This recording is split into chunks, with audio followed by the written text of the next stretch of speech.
আসসালামু আলাইকুম। সুখ দুঃখের সংসারের আরও একটা নতুন ভিডিওতে আপনাদেরকে স্বাগতম। দেশ এবং দেশের বাইরের যে যেখান থেকে আমার ভিডিওটি দেখছেন, আশা করি আল্লাহর রহমতে আপনারা সবাই ভালো আছেন। আমরাও আলহামদুলিল্লাহ ভালো আছি।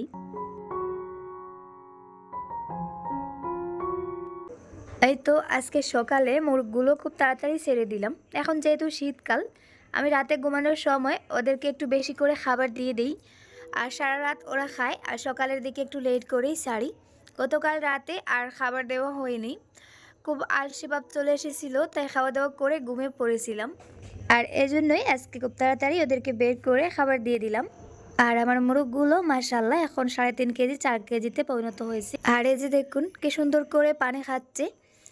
আর আমি ভাবছি মোরগগুলো এখন বিক্রি করে দেব। কিছুদিন আগেও একবার ভেবেছিলাম, তারপরে আর করা হয়নি। তবে এবার ঠিক করেছি একটা বা দুইটা খাবারের জন্য রেখে বাকিগুলো বিক্রি করে দেব।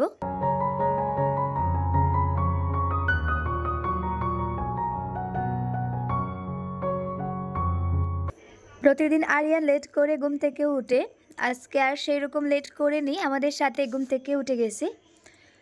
তো আমি একটু খুশি হয়েছি, ভাবলাম তাড়াতাড়ি বিছানাটা একটু গোছাতে পারবো।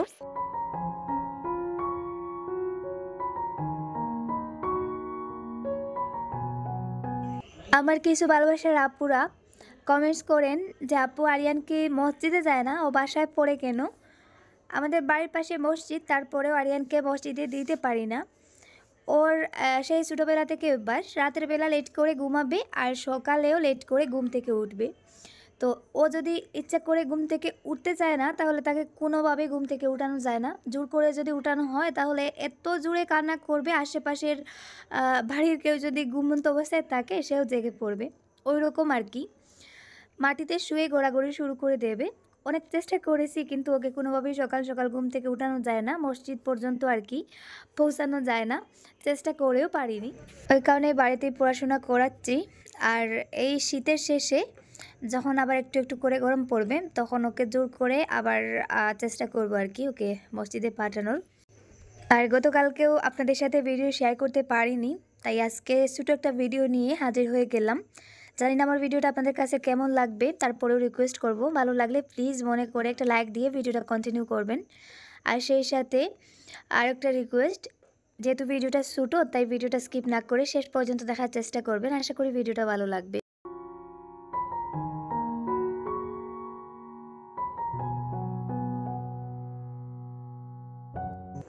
কিচেনের এক কর্নারে আমি এই গাছটা রেখেছিলাম।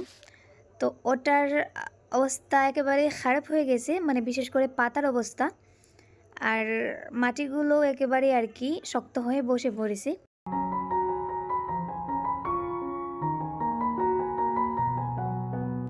গাছের গোড়ার মাটিগুলো একটু কুড়ে কুড়ে নরম করে দিচ্ছি। আর সেই সাথে গাছটার পাতাগুলো একটু পরিষ্কার করে দেব, মানে গাছটাকে আমি গোসল করাবো। ওই গাছের পাতাগুলো অনেক সুন্দর সুন্দর। আর যখন উপরে একটু ধুলাবালু পড়ে যায়, তখন দেখতে বাজে লাগে। এই যে দেখুন উপরের কচি কচি পাতাগুলো কতটা সুন্দর, যেগুলো নতুন করে বেরিয়েছে, আর বাকিগুলো ধুলায় ভরে গেছে। তো হাত দিয়ে ঘষে ঘষে পাতাগুলোকে আমি গোসল করাচ্ছি।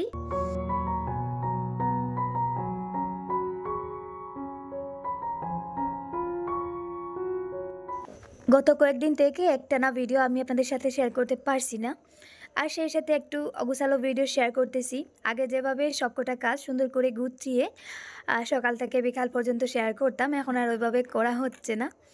তো জানি না কেন আমার এখন ভিডিও করতে বা ভিডিও শেয়ার করতে একেবারে মনও চায় না। কেমন জানি একটা খারাপ লাগা চলে এসেছে। আর ওই খারাপ লাগাটার কিছুটা কারণ আমি জানি, সেটাও আপনাদের সাথে একটু পরে শেয়ার করছি।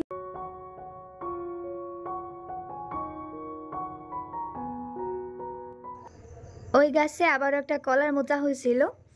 গতকাল থেকে আরিয়ানের বাবাকে বলছি কলার মোচাটা পেড়ে দেওয়ার জন্য। তো আজকে ফাইনালি কলার মোচাটা পাড়া হয়ে গেছে। সেদিন কলার মোচা দিয়ে লাবড়ার তরকারি রান্না করেছিলাম, খুব মজা করে 2 দিন আমি খেয়েছিলাম বাসি করে। আর আবারও ভাবলাম একটু রান্না করব। তো কলার মোচা পাড়া হয়ে গেল, এখন গাছের উপর থেকে একটা পেঁপে নিয়ে নিচ্ছি। নিচের পেঁপেগুলো পাড়ার পরেই কিন্তু পাকা পাওয়া যায়।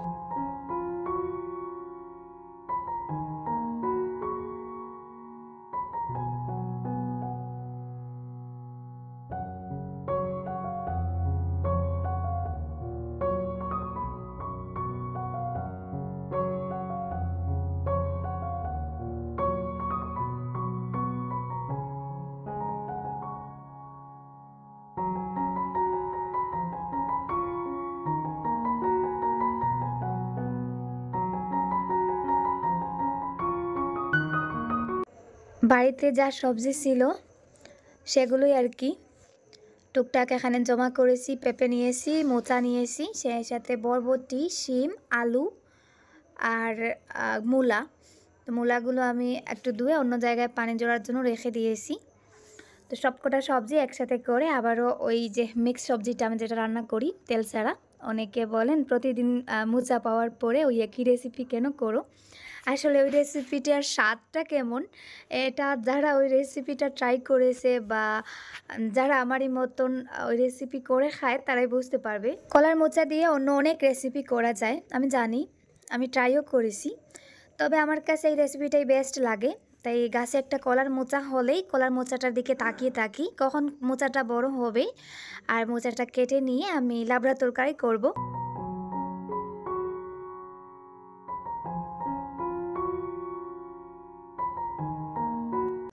কাটাকুটি শেষ, ইতিমধ্যে আরিয়ানের বাবা মার্কেটে গিয়েছিলেন। তো আসার সময় আমার পছন্দের এই যে জালমুড়ি, আসলে জালমুড়ি বলা হয় কিন্তু এটাতে মুড়ি থাকে না, এমনিতেই সেদ্ধ চুলা, মটর, তারপরে আরও কিছু পাঁপড়, ভুজিয়া, ডালমুড়ো সব আর কি থাকে, আর খুব জাল থাকে। ওই কারণে আমি এত পছন্দ করি কি বলবো। তো আরিয়ানের বাবা যখনই বাইরে যান আমার জন্য কিছুটা না কিছুটা হলেও নিয়ে আসেন।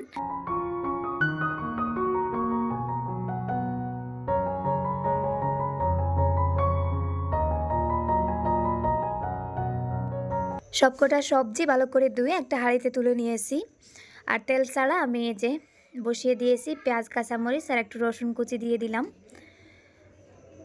আমি এখানে কোনো রেসিপি শেয়ার করতেছি না, এই রেসিপিটা যেহেতু অনেকে পছন্দ করেন না তাই আমি এখানে আর কোনো রেসিপি শেয়ার করতেছি না। এই রান্নাটা আমার ভিডিওতে আমি অনেকবার দেখিয়েছি, জাস্ট রান্না করছি সেটাই আপনাদেরকে দেখালাম।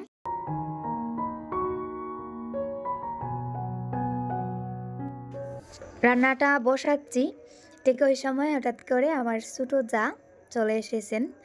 তো অনেক দিন পরে হঠাৎ করে আমাকে এসে সারপ্রাইজ দিলেন, আমি আসলে জানতামও না। তো এখন ওদেরকে একটু টুকটাক চা নাস্তা দিচ্ছি, যেহেতু হঠাৎ করে এসেছে, আগের থেকে আমি প্রিপেয়ার ছিলাম না। তো ওদেরকে একটু নাস্তা দিলাম, আর ওইদিকে চুলার আঁচটা আমি বন্ধ করে রেখেছিলাম। তো এখন আবার তুলেছি, আর ওই যে দেখুন সবজিগুলো একটু একটু সেদ্ধ হওয়া শুরু করেছে। উপর থেকে আমি একটু গুঁড়া মশলা দিয়ে দিয়েছি, আর তারপরে এভাবে আর কি রান্নাটা করব। শেষের দিকে শুটকি মাছ ধনেপাতা দিয়ে নামাবো। তো আপাতত আমি এই অবস্থায় আর কি ডেকে দিচ্ছি তরকারিটা পুরোপুরি সেদ্ধ হওয়ার জন্য।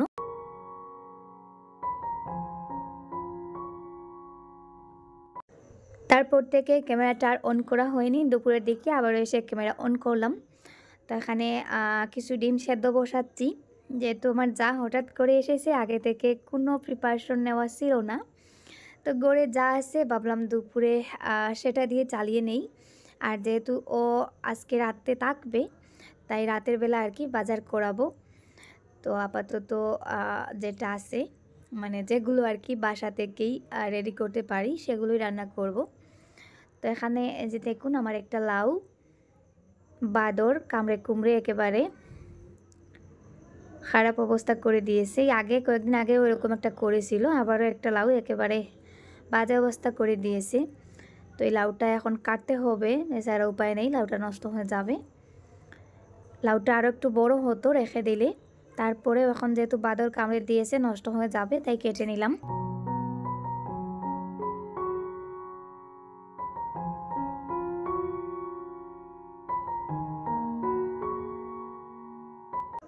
এদিকে ফ্রিজে তেমন কোনো মাছ মাংস নেই, শেষ হয়ে গেছে, শুধু ওই মাছগুলোই ছিল। তো ওগুলো ভাবলাম বের করে কেটে কুটে ঝোল করে নেই। এই মাছগুলো আমার অনেক পছন্দের মাছ, দামটা অনেক বেশি, 280 টাকা কেজি। তো ওগুলো গত পরশুদিন মনে হয় আনা হয়েছিল, তারপরে আর খাওয়া হয়নি, ফ্রিজে রেখে দিয়েছিলাম। তো আজকে কিন্তু কাজে লেগে গেল।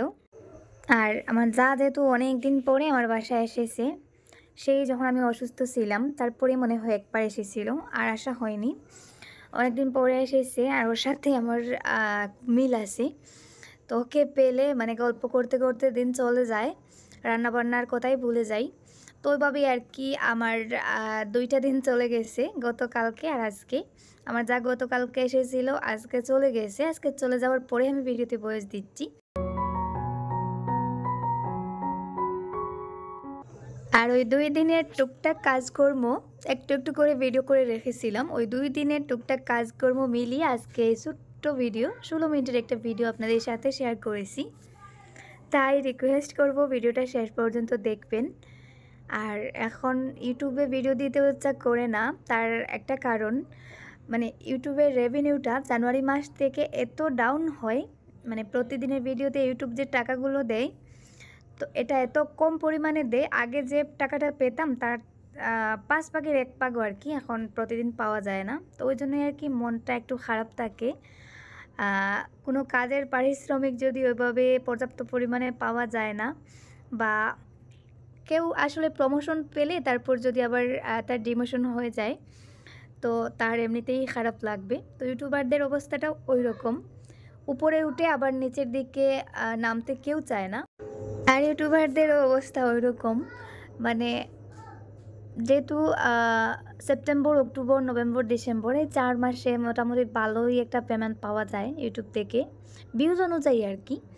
আবার যখন জানুয়ারি থেকে তার 5 ভাগের 1 ভাগ হয়ে যায়, আসলে ওইটা মেনে নেওয়া যায় না।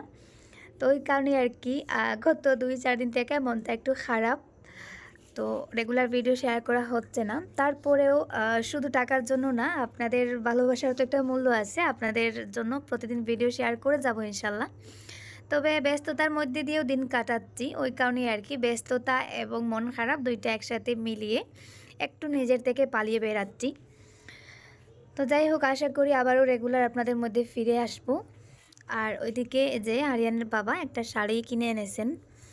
আরিয়ানের বাবার মনে হয় এই প্রথম কেনা শাড়ি, প্রথম কেনা না, আমার বিয়ের পরে একবার না 2বার আমাকে 2টা শাড়ি দিয়েছিলেন, আর অন্য কারোর জন্য এই প্রথম আর কি একটা শাড়ি কিনে এনেছেন। তো শাড়িটা আমি আপনাদেরকে দেখাই। এই যে দেখুন, এটা হচ্ছে কি বলবো, পিঙ্ক কালারই বলা যায়, গোলাপি কালার, যেটা পুরোপুরি রেড না। আসলে ভিডিওতে মনে হচ্ছে এটা রেড কালার, রেড কালার না, হয়তো লাইটের নিচে ওইরকম মনে হচ্ছে। তো এটা বিয়েতে দেওয়া হবে আমাদের ওই পাশের বাড়ির, আমাদের একজন স্কুল গার্জেন্সের আর কি মেয়ের বিয়ে। তো ওর বিয়েতে যাওয়ার জন্য আর কি ওই শাড়িটা আনা হয়েছে। আমি যাব না, আরিয়ানের বাবা একাই যাবেন। তো আরিয়ানের বাবার পছন্দ করা শাড়িটা কেমন হয়েছে কমেন্টসে জানাতে পারেন। আর উনি আসলে কখনো ওইভাবে মেয়েদের কাপড় চোপড় কেনেননি।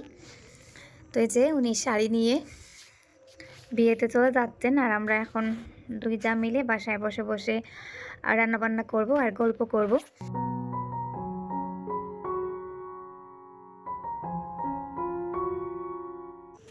আগে আমরা বেশিরভাগ রিফাইন তেল খেতাম, এখন রিফাইন তেলটা খাওয়া ছেড়ে দিয়েছি, এখন আবার আস্তে আস্তে সরিষার তেল খাওয়া শুরু করেছি।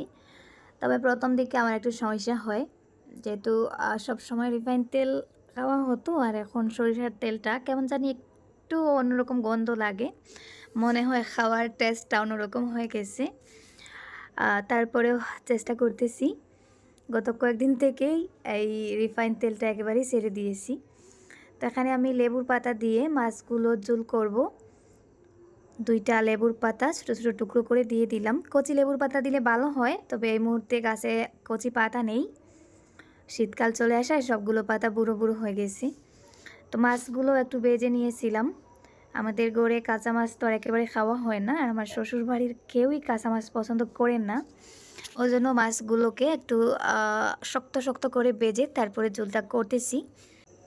আর এটা হয়তো আপনাদের অনেকের পছন্দের সাথে মিলবে না, আর না মিলাটাও স্বাভাবিক, কারণ সবার পছন্দ সমান না, সবার পছন্দ, রুচি, স্বাদ আলাদা আলাদা থাকে।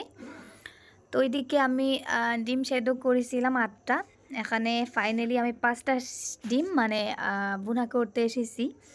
বাকিগুলো আরিয়ান অলরেডি তার চাচাতো ভাইদের সাথে ভাগাভাগি করে খেয়ে ফেলেছে। আমার ছেলে ডিম সেদ্ধ খাওয়াতে একেবারেই ওস্তাদ, ডিম বাজি করে নিলে আর খেতে চাইবে না। তো ওইদিকে গাছ থেকে একটা পাকা পেঁপে পাড়া হয়েছে, পাকা বলতে পুরোপুরি পেকে যায়নি, তবে ভেতরের দিকটা নরম হয়ে গেছে, কালারটাও এতটা লাল হয়নি। তো আমার যা এখানে বসে বসে পেঁপেটা কাটতেছে, আর আমি ওইদিকে রান্নাবান্নার কাজ চালাচ্ছি।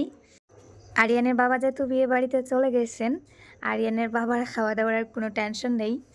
তো ওই কারণেই আমরা বসে বসে গল্প করছি, একটু একটু করে কাজ করছি, রান্না করছি। তো অলরেডি 3টা বেজে গেছে। তো এখন আবার রান্নাবান্না একটু জোর দিতে হবে।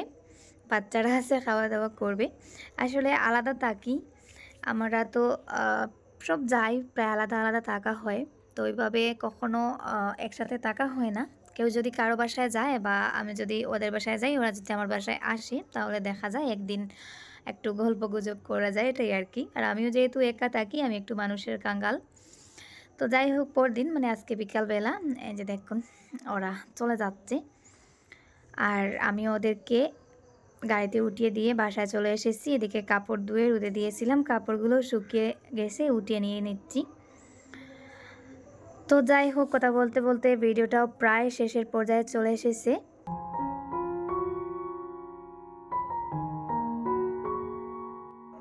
আজকের মতো এই পর্যন্ত। আপনারা সবাই ভালো থাকুন, সুস্থ থাকুন। দেখা হবে আবারও কোনো নতুন ভিডিওতে। ততক্ষণে ভালো থাকুন। আল্লাহ হাফেজ। আসসালামু আলাইকুম।